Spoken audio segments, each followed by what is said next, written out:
The Buddha once said, "When people live in comfort for too long, they forget the impermanent nature of the world." Awakening does not come from ease, but from the tremors that force the soul to look within. From the ruins, the seed of understanding begins to grow. So do not fear when the world changes, for in that very moment, the soul is born once again. These words are not only teachings, but also a mirror reflecting the history of humankind. From the dawn of time until today, whenever the world trembles, people are forced to face themselves, their fears, their losses, and their questions about the meaning of existence. Have you ever fallen silent in front of the screen? Watching the news of a violent earthquake, a flood sweeping through villages, or children trembling, homeless after a storm. Even from a great distance, we can feel a sharp pain, a deep and human ache. In that moment, we realize how small and fragile we are before the immense power of nature. How life itself is thinner than a thread. The first emotion, and often the strongest, is sadness, a sorrow too deep to name. We grieve for those who have gone, for the homes that have collapsed, for the years of effort turned into ashes. And then, within the heart of humanity, a question echoes: why us? Why do disasters, from natural calamities to pandemics and wars, keep returning again and again like an endless curse?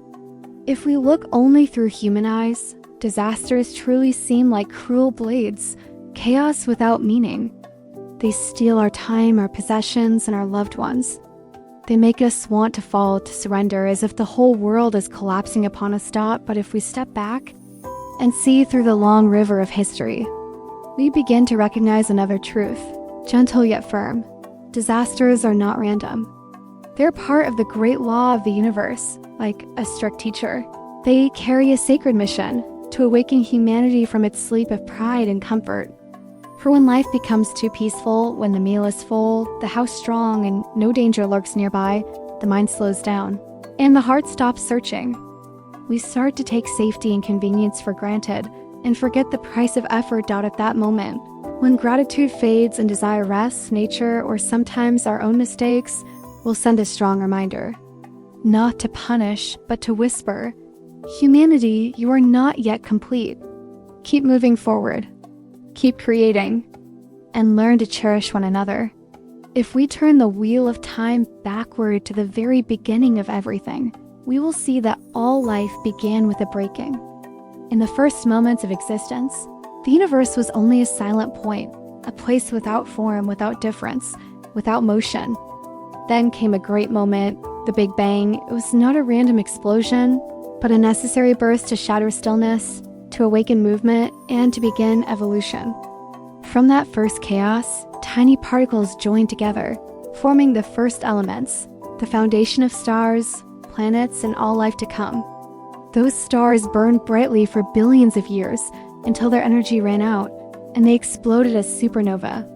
From those magnificent deaths, elements like carbon, oxygen, and iron were thrown across the vast space.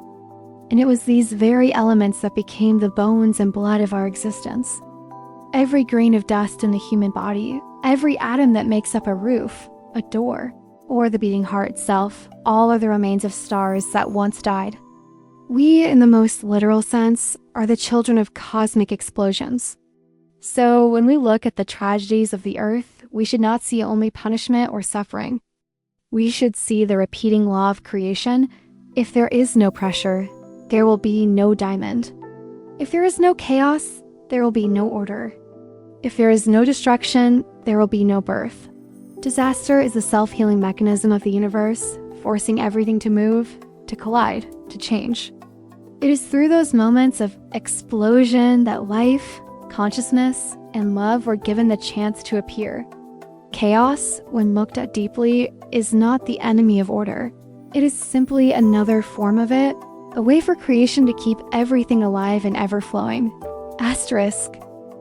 About 66 million years ago, a giant meteor fell to Earth and wiped out 3/4 of all life, including the dinosaurs that have ruled for hundreds of millions of years. But inside that destruction, a new door was opened. The mammals, small, flexible, and humble, survived and began to rise. From them, the flow of evolution gave birth to the ancestors of humankind. Then came the Ice Age. The Earth entered a time of cold and hardship. Huge glaciers moved wildly from the poles, swallowing the land, making plants, food, and sunlight disappear. Our ancestors, small, weak, and bare-skinned, were pushed to the edge of survival. But in the harshest condition, human intelligence began to shine. They learned to make tools, to create fire, and to work together to stay alive. Fire became the first social contract, a symbol of trust, of sharing, of survival. When people kept the fire together, they learned their first lesson about love and responsibility. Language was also born to hunt together, to pass on knowledge, to share pain. Through fire and words, humans escaped the darkness, not only of nature, but also of loneliness. After the ice melted, humans entered the age of agriculture. Rice grew, animals were tamed, and people began to settle, to build villages, and to form cities. But when life became full, the instinct to fall asleep returned. Abundance, once the reward of hard work, slowly became a sweet trap of comfort. Society became divided. Power and wealth became the measure of value. People no longer worked together to survive, but competed to possess. When wisdom was no longer tested, morality began to fade. Great empires from Rome to Maya to the Han Dynasty did not fall because of nature, but because of decay from within, corruption, arrogance, division, and laziness in creation. It is an endless cycle. Humanity can conquer nature, but always fails easily before itself. And then, disasters return, not from the outside, but from inside the human heart. War, pandemics, injustice, all are the results of imbalance between material and spirit. Yet in pain, humanity always finds the drive to change. Pandemics push medicine to create vaccines in months instead of years. War, cruel but raw, gives birth to new technology that later serves peace. Collective suffering forces humanity to cooperate, to cross national borders to survive together. From that, organizations like the United Nations, human rights agreements, and peace initiatives were born. Suffering has taught us one simple but deep truth: no problem belongs to one person alone. This rule is not only true for the universe or for humanity. It is also true for every small individual. The pain of a person is not a curse. It is the soil that the soul needs to grow. A life that is too easy makes the soul weak, fragile, and empty. Just like our ancestors were pushed by the ice to become creative, we also need shocks in life to see what is real and what is illusion. Let us see suffering as the fire that refines the soul. High heat does not come to destroy, but to purify. It removes the dirt and keeps only what is pure. When we lose a job, a house, or someone we love, we do not only lose material things. We are being cleansed. What melts away are things that are not part of who we really are. What remains, strength, wisdom, and love, is the pure metal of the soul. Sometimes pain makes us stop and listen. Failure, sickness, and separation are all bells of awakening that ask us, who am I if all these things are gone? When we understand that impermanence is a natural truth, tears are no longer a sign of weakness. They are the rain that washes us clean, helping us see what to keep and what to let go. Every wound and every scar is a map that leads us back to ourselves. If there is one place that shows this truth clearly, it is Japan. In 2011, a terrible earthquake and tsunami hit the region of Tohoku and took thousands of lives. The whole world thought Japan would fall. But only a few months later, cherry blossoms bloomed again over the ruins. The Japanese people did not only rebuild their cities, they rebuilt their spirit. They stood up in silence, picked up each brick, restored every field, and turned disaster into a symbol of discipline, strength, and compassion. That story reminds us of an eternal truth. After every collapse, there is rebirth from the ancient dawn of time. When humans still did not understand the law of birth and death in all things, the Buddha had already brought light to that path. He showed that in the nature of all things, destruction is not an ending but the beginning of a new cycle. That light, born from ancient wisdom, still shines on humanity today. It reminds us that every kind of suffering carries within it the seed of awakening. Our responsibility, as those who understand this law, is not to try to stop every storm because that is impossible. The true responsibility is to change our attitude when we face them. We must choose to strive when life is peaceful instead of waiting for pressure to force us to rise. We must choose to renew ourselves when we are at our highest point instead of waiting for stagnation to pull us down.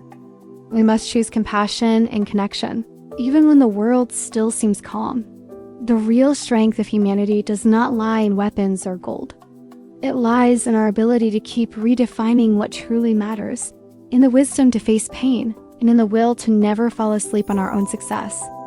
When we understand that loss is also a part of evolution, we will know how to turn our scars into heritage, a heritage not of sadness, but of strength and determination. In the end, disasters, whether they appear as nature, as war, or as personal pain, are only the silent teachers of the universe. And the lesson they have been teaching from the beginning of time until now is still the same. Everything that falls apart is already preparing to be reborn. And if one day our Earth no longer exists, if these cities turn into ashes, if we, each small human being, also fade into the dust of the universe, then remember this: creation will not stop there. Just as the Big Bang gave birth to the universe from a silent point, and as the stars exploded to spread the elements that make life, every ending is only a hidden beginning. The seed of life, the seed of awareness, and the seed of love will continue to be planted somewhere else, in a new form, in a new sky, because the nature of creation is movement, rebirth, and endless expansion. We, the people of this moment, only need to learn that lesson. Not to fear, but to live deeper, to love more, and to create more, so that every moment of this human life becomes part of the endless chain of rebirth. Even when darkness falls, the universe is still breathing out new dawns. And we, though small, are still one note in that great symphony. Every ending carries within it the seed of a beginning. Creation never sleeps,